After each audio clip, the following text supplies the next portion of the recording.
After paying for his drink, he turned from the bar. Walking away, he just glanced up the stairs. He almost dropped his glass. Standing at the top of the stairs was a girl, and she was on fire.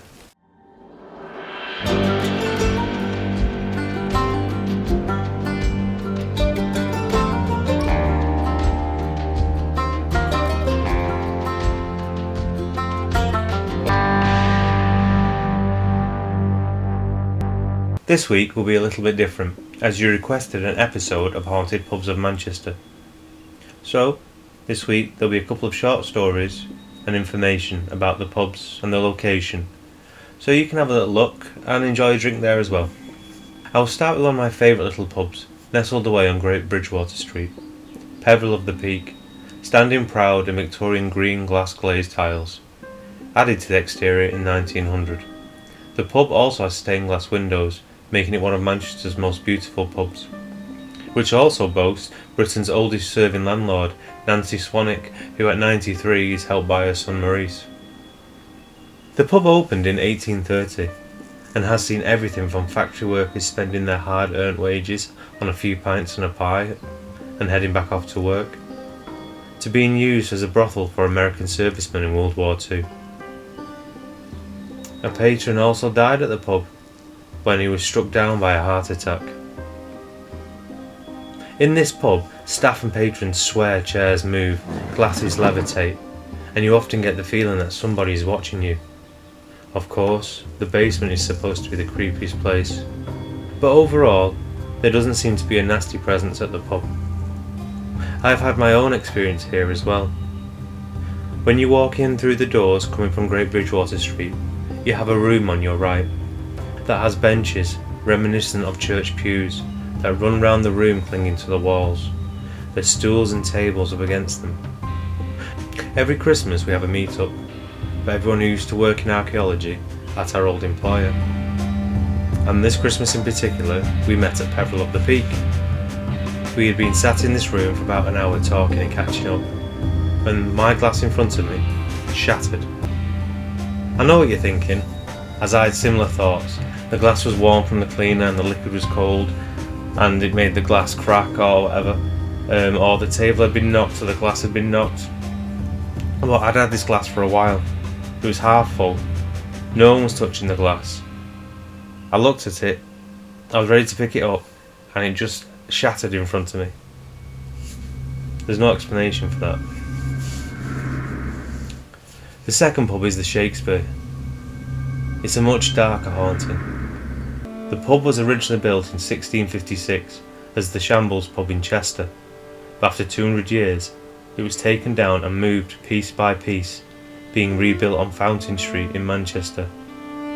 There are three main ghosts here at this location, and the story goes in 1890 there was a young girl called Scarlett, and she worked at the pub as a candle lighter and a barmaid. She was good at her work, and she was liked by the patrons and the fellow staff working at the pub. She was generally happy and very helpful. But the young girl had sadly not gone unnoticed by another, Thatch, the pub's cook. At first, he just watched from afar, but it wasn't long till Thatch noticed he was smiling when he saw her, and his feelings only grew. He started following her around, pressuring her to be his. He was now besotted with her. And one night, Scarlett had been working in the bar, and had now walked up the stairs and into the first room to start her work lighting candles. Thatch noticed her leave. He gave a brief look round the room to see if anyone noticed him, and then he climbed the stairs following Scarlett. The door closed. Scarlett jumped, turning round, seeing Thatch standing in front of the closed door. Panicked, Scarlett told him she wasn't interested and he needed to leave her be. But Thatch had already decided what he wanted, and he moved towards Scarlett, where then he raped her. After leaving the room, Scarlett was alone, standing sobbing in the chemise, her undergarments. Standing in the corner, she picked up a lit candle, watching the flame dance as she sobbed. After a moment, she let the candle fall, catching her dress and setting to light. burning her to death. In the commotion and panic of people running up the narrow stairs to save the girl and put out the fire, Thatch lost his nerve, either distraught that he could no longer have the girl that he was obsessed over, or he was a coward, scared of being caught for what he'd done. He took a rope and threw it over a beam and hung himself, leaving burn marks from the rope etched into the wood. There have been many reports of people being able to smell smoke and burning. Mist has been seen and flames running through the pub. But mostly, people have actually seen the ghost of a girl who is always covered in flames, which led her to be named the Girl on Fire. Thatch has also been seen standing behind the bar. The third ghost that is said to haunt the Shakespeare is an 87-year-old man called William, who was an old landlord of the pub. He's not said to be nasty, but people can hear his footsteps and hear him sit down in the chairs of the pub. So if you're in the Shakespeare and you hear a chair creak next to you, it might just be William. The Briton's Protection is one of the oldest pubs in the city centre, dating back to 1806, and the pub has occupied the same spot since 1795, going under the equally patriotic name, the Ancient Briton. It has been said to be used as a refuge for people escaping recruiters from the Napoleonic War, but is more well known for the Peterloo Massacre of 1819, when just up the street, cavalry drew their sabres and charged on peaceful protesters. Whole families were forced to flee for their lives. 15 people died and 400 were injured. People ran screaming down the streets, cowering in doorways and piling into the pub, where the men held the doors closed as cavalrymen pounded the doors with the butts of their sabres. It is said there is a bricked up tunnel in the basement, which was a safe passage for the people who claimed sanctuary there. But all this emotion has left its mark on the building, creating strange dreams for people who sleep upstairs, and strange sounds come from downstairs in the pub during the night. Alarms are triggered and beer taps have been caught on CCTV being pulled down, emptying beer all over the floor with no one being anywhere nearby.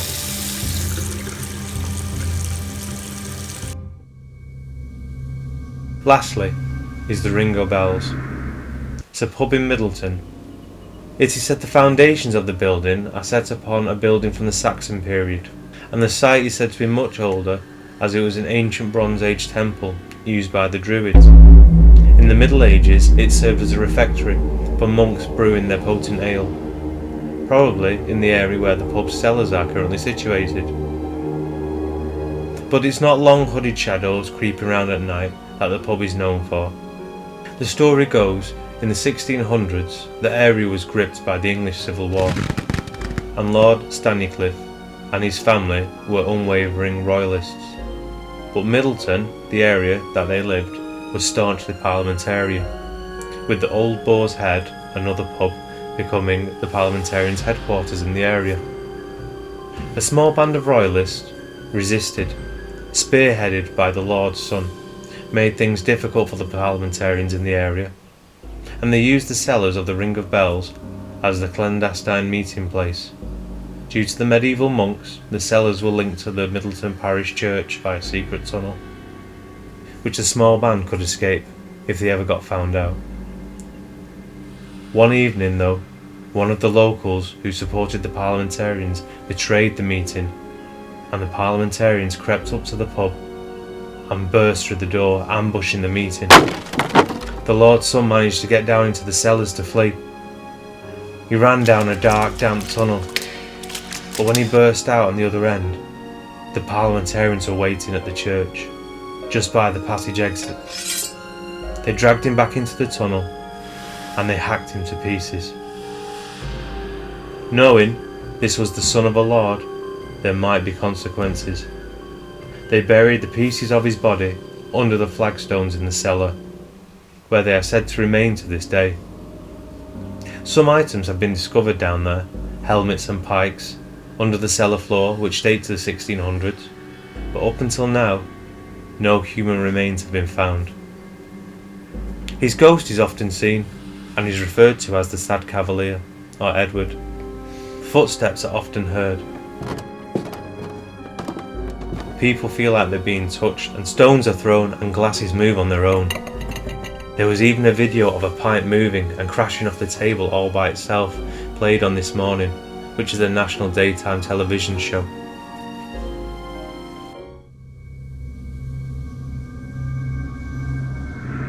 Well, that will do it. If you enjoyed this week's episode, then please let me know in the comments below, and I'll create part 2 with other haunted pubs around Manchester. If you have been in one of these pubs, or know any others for that matter, and you've experienced something, please let me know, as I'd love to hear about it. Also, if you're new here, don't forget to like and subscribe. And that will do. Thank you for your support, and take care.